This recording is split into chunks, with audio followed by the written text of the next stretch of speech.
Michel Fayad, je vous donne la parole, mais il est possible que je... Ah ben non, on va écouter Sébastien Lecornu qui Mesdames et s'exprime. messieurs, permettez-moi de vous rendre compte, depuis le mois de septembre, j'ai tenu une ligne simple, faire fonctionner les institutions, respecter le Parlement avec une méthode nouvelle.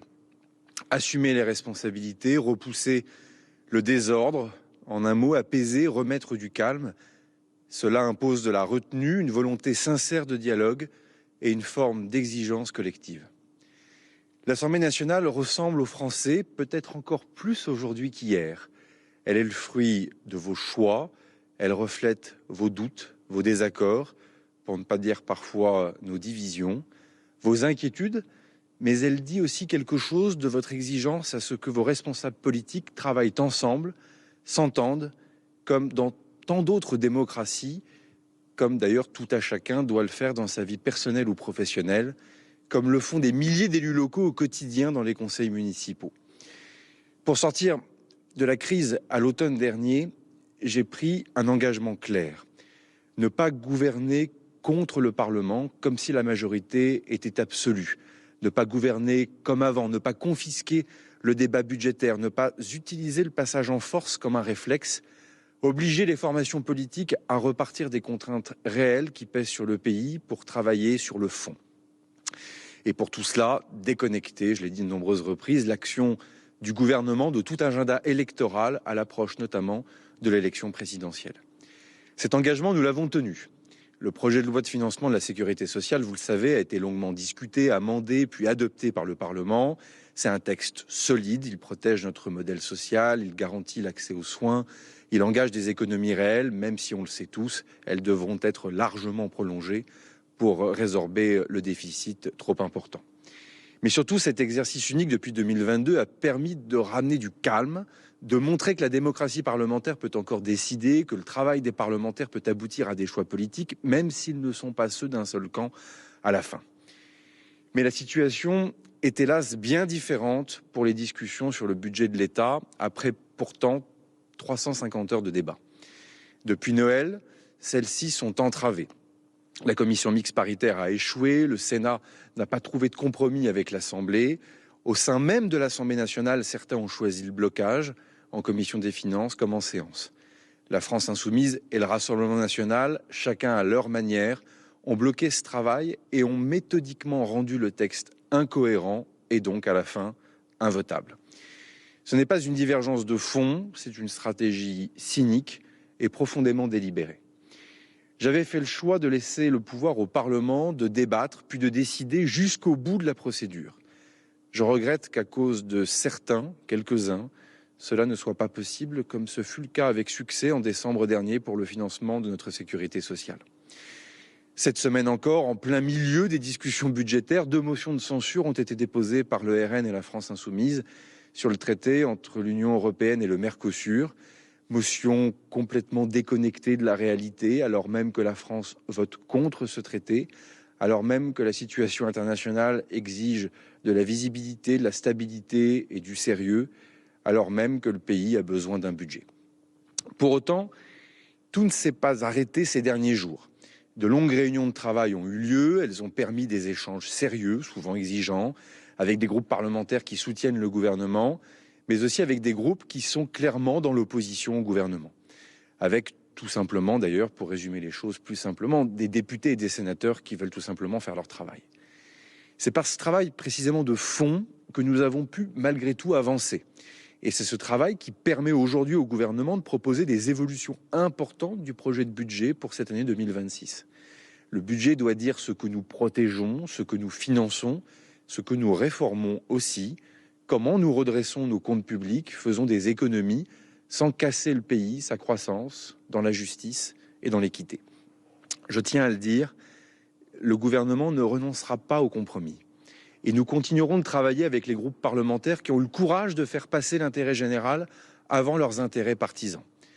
C'est le moment, au fond, de la grande clarification pour chaque force politique. Et pour le gouvernement, de tracer de nouvelles orientations budgétaires pour éviter tout blocage.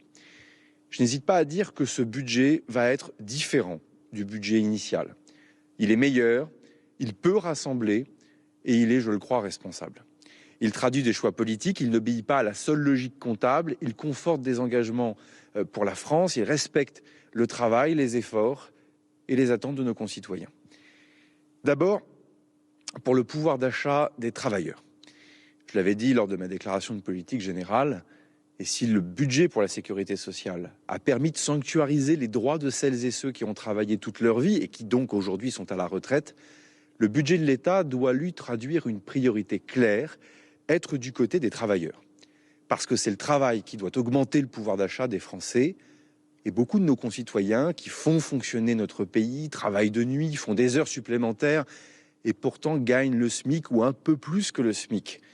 La solidarité nationale pour ces salariés des secteurs privés comme publics d'ailleurs s'exprime par un complément de revenu, c'est la prime d'activité. Le budget initial envisageait d'en réduire la portée. Il faut le reconnaître, c'était une erreur. Il faut donc non seulement revenir sur cette mesure d'économie, mais nous allons aller plus loin en réformant cette prime, car il faut que le travail paie plus. Plus de 3 millions de ménages qui gagnent le SMIC ou un peu plus que le SMIC seront désormais garantis de gagner plus à la fin du mois. Ils verront leur prime d'activité augmenter en moyenne de 50 € par mois. C'était une demande clairement formulée. Le gouvernement s'y engage. Au-delà de cette mesure immédiate, attendue, importante, le gouvernement proposera dans les prochaines semaines une réforme des allocations de solidarité par la création d'une allocation sociale unifiée, protégeant mieux nos concitoyens les plus fragiles, tout en garantissant que le travail soit toujours plus rémunérateur, précisément que l'absence de travail. Reconnaître la primauté du travail justifie également que l'impôt sur le revenu n'augmente pas. Le barème sera ainsi revalorisé pour que l'inflation ne se transforme pas en augmentation masquée de cet impôt. Le soutien au travail, enfin, c'est la possibilité tout simplement de trouver un emploi, de conserver son emploi. Nous ne devons pas abandonner le combat contre le chômage. Nous faisons donc un choix important. Nous ne toucherons pas aux allègements de charges. Parce qu'augmenter les charges, c'est augmenter le coût du travail pour les employeurs. Et augmenter le coût du travail, c'est menacer l'emploi et donc notre économie. Et donc notre modèle social. Pour les mêmes raisons, nous continuerons à soutenir l'apprentissage des jeunes, en particulier ceux qui travaillent dans les PME. Là aussi, c'est une demande, elle a été entendue. Le budget de compromis que nous proposons protège donc celles et ceux qui travaillent et qui produisent. Cette ligne de bon sens, je le crois, doit pouvoir rassembler. Le travail permet aussi la solidarité pour les plus fragiles. Il n'y aura aucune mesure pesant sur les allocations pour les personnes en situation de handicap ou pour les allocations sur le logement, ce qu'on appelle les APL. De même, il n'y aura pas de réforme de l'abattement de l'impôt sur le revenu pour les retraités. Ainsi, et pour définitivement peut-être tordre le cou aux mensonges de certains, il n'y aura dans ce budget aucune augmentation de la fiscalité sur les ménages, directe ou indirecte. Mais nous nous battrons contre la fraude, la suroptimisation fiscale et certains abus ou détournements de la loi. Chacun doit payer sa juste part, c'est une question de justice fiscale et l'attente des contribuables est forte, c'est un débat important pour l'avenir. Ensuite, ce budget doit donner une priorité à la jeunesse.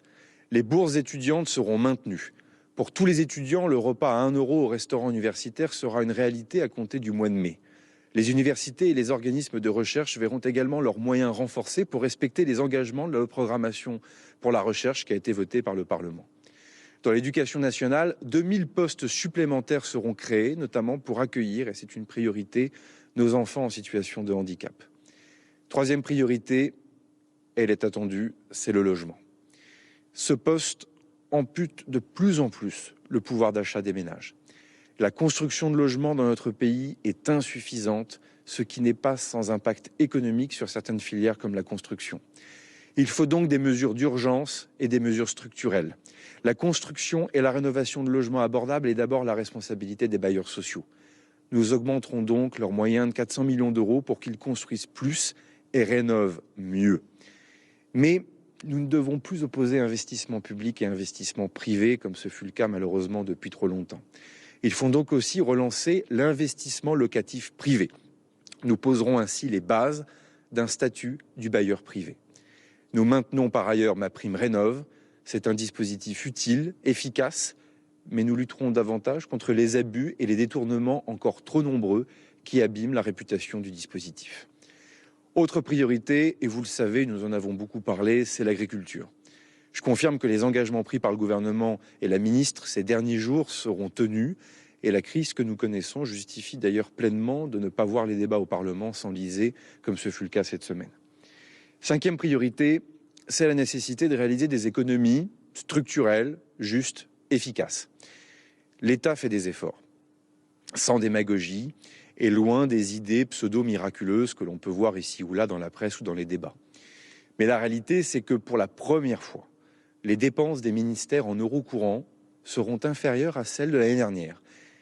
Clairement, cela sera dur et méritera un pilotage de chaque instant par les ministres. En parallèle, une réforme de l'État et de la décentralisation que j'ai annoncée nous permettre de nous interroger sur ce que nous attendons de l'État pour l'avenir et enfin interroger en profondeur l'efficacité de la dépense publique pour faire des économies, des vraies économies, non plus des rabots à l'aveugle comme malheureusement on a pu le voir ou le connaître ces dernières décennies. Les collectivités territoriales, régions, départements, intercommunalités, mairies devront également participer à l'effort collectif, mais je l'ai dit, dans des proportions acceptables. Nous n'accepterons pas, le gouvernement n'acceptera pas la baisse des moyens de fonctionnement des communes de près de 20% par la DGF, votée cette semaine à l'initiative du Rassemblement national.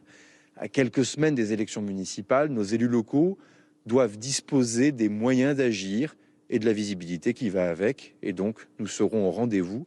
Les travaux se poursuivent, notamment avec les différents groupes politiques au Sénat. Ensuite, nous assumons des exceptions, des économies d'un côté, des investissements de l'autre. Plusieurs ministères voient ainsi, malgré ce contexte budgétaire difficile, leurs crédits augmenter. En premier lieu, les armées. Un effort considérable qui va permettre à notre système de défense de changer de dimension. Le Parlement a déjà approuvé par un vote, à ma demande, il y a quelques semaines, le principe de cet effort. La situation internationale, on le voit bien, l'exige et commande de nous donner les moyens de notre autonomie et donc de notre liberté. C'est un engagement du président de la République que j'ai d'ailleurs eu l'honneur de mettre en œuvre comme ministre des Armées. Et cet engagement sera donc bien tenu puisqu'une nouvelle loi de programmation militaire sera votée avant ce 14 juillet. Avec la sécurité extérieure, autre préoccupation majeure, la sécurité intérieure, la police, la gendarmerie comme la justice ont besoin de crédits supplémentaires, notamment, entre autres, pour mieux lutter contre l'insécurité du quotidien, mais aussi le narcotrafic. Là encore, le Parlement a délibéré récemment. Enfin, il en va de même pour les ministères de l'Éducation nationale ou celui de l'enseignement supérieur et de la recherche, parce que c'est l'avenir du pays, tout simplement, qui peut être contre. C'est également le cas du ministère de la Transition écologique, qui occupait largement les débats, et qui verra notamment augmenter le fonds vert, bien connu des élus locaux, des acteurs de terrain, pour engager de nouveaux projets à l'échelle locale. C'est enfin également le cas pour nos outre-mer, qui constituent une priorité, vous le savez, et en particulier les mesures qui participent au soutien à la Nouvelle-Calédonie dans un contexte particulier, mais aussi à la reconstruction de Mayotte, qui seront évidemment bien mises en œuvre. Je ne veux pas être trop long, je le suis déjà, mais d'autres mesures, corrections, ajustements de ce budget seront précisés par les ministres dans les heures et les jours qui vont venir. Pour résumer, un budget d'économie juste, un budget de protection et d'investissement, ce ne sont pas que des mots, un budget qui repousse la fiscalité déraisonnable ou déconnectée de la réalité économique, et au final un budget dont le déficit se réduit.